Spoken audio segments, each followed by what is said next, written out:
आज मैं आप सभी को बताऊंगी कि पृथ्वी कैसे बना। पृथ्वी कैसे बना, सृष्टि की रचना कैसे हुई, तो आप सभी बने रहिए। और इससे पहले है कि आप सभी मेरे चैनल पर नए हैं तो प्लीज़ सब्सक्राइब कर लीजिएगा, वीडियो को लाइक कर दीजिएगा, एल वाले ऑप्शन को सिलेक्ट कर लीजिएगा।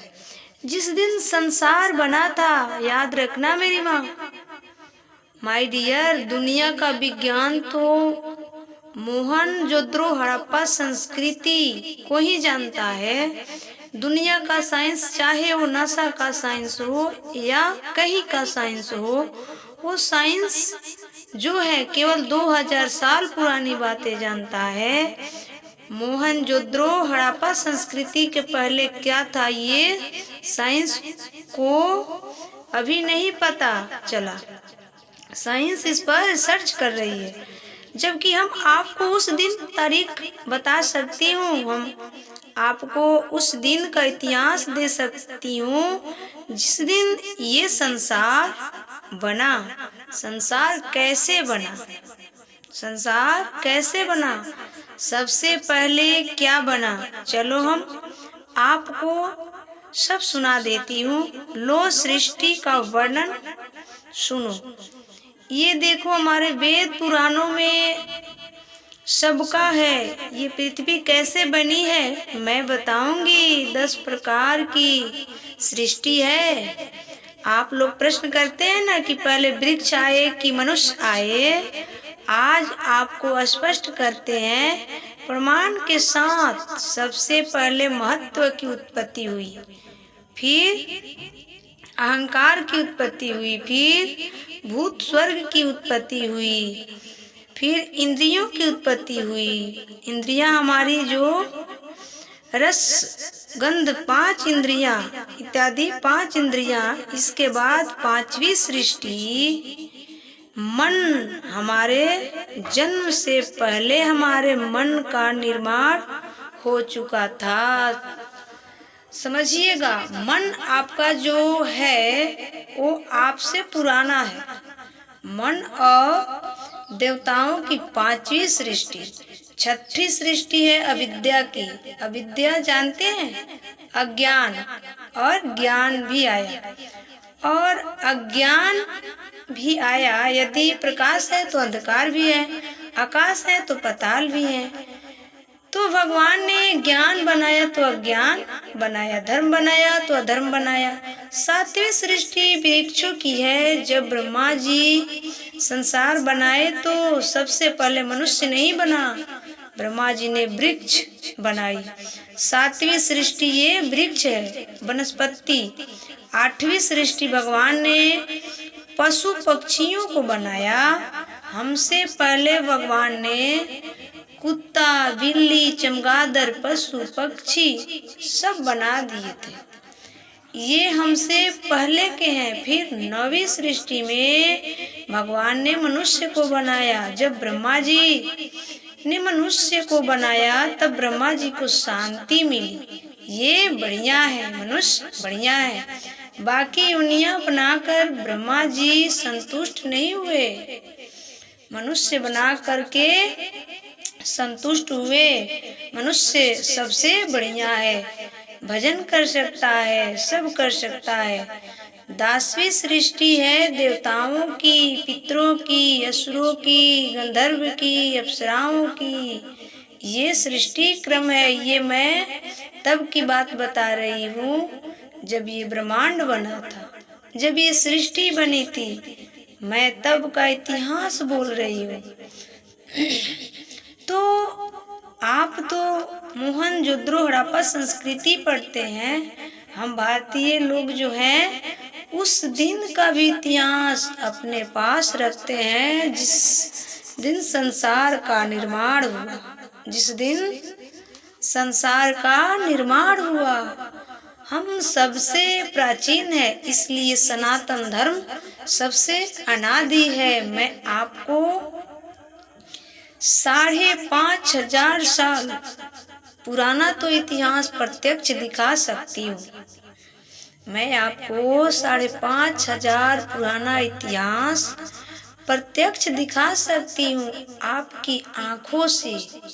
आप लोग तो मोहनजोदड़ो हड़प्पा संस्कृति जानते हैं, इतिहास में यही पढ़ाया गया है।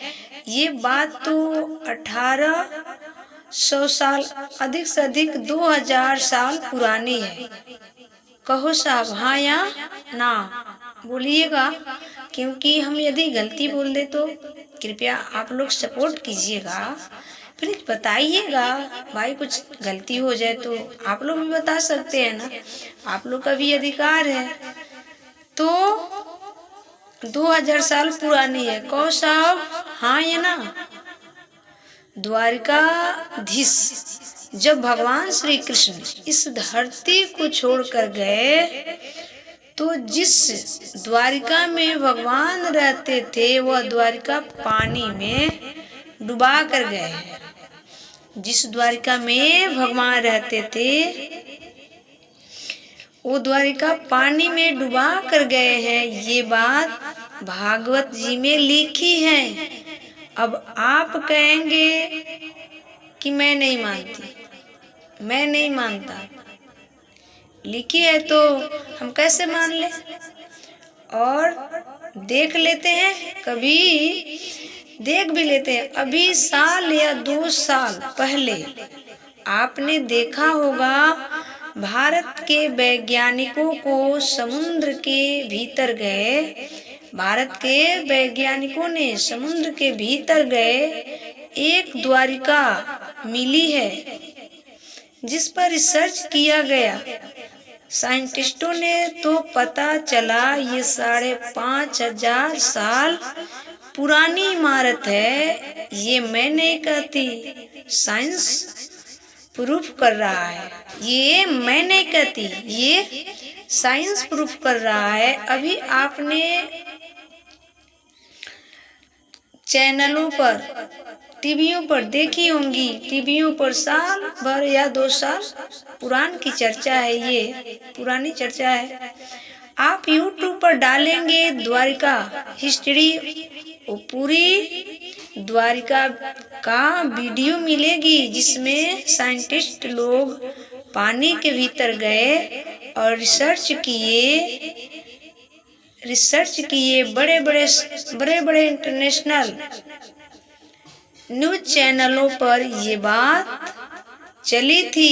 इसलिए आप लोग तो हड़प्पा संस्कृति जानते हैं साहब। हम तो 5500 साल पहले, 5500 साल पहले पुराने इतिहास को पूरा कर चुके हैं, सिद्ध कर चुके हैं। इसलिए बहुत लोग का कहना होता है कि क्या जो भागवत लिखी गई है वो तो लिखी गई है भाई, किसी ने लिख दिया है, किसी ने कल्पना करके लिख दिया है। तो जब कल्पना करके लिख ही दिया गया था तो फिर द्वारिका नगरी पानी के अंदर क्यों मिली, कैसे मिली। महाभारत की जिक्र आती है, उस पर भी साइंटिस्ट लोग रिसर्च कर रहे हैं, वह भी सबूत के साथ मिल रहा है। तो फिर कैसे कहें कि मेरी भागवत जी झूठी है।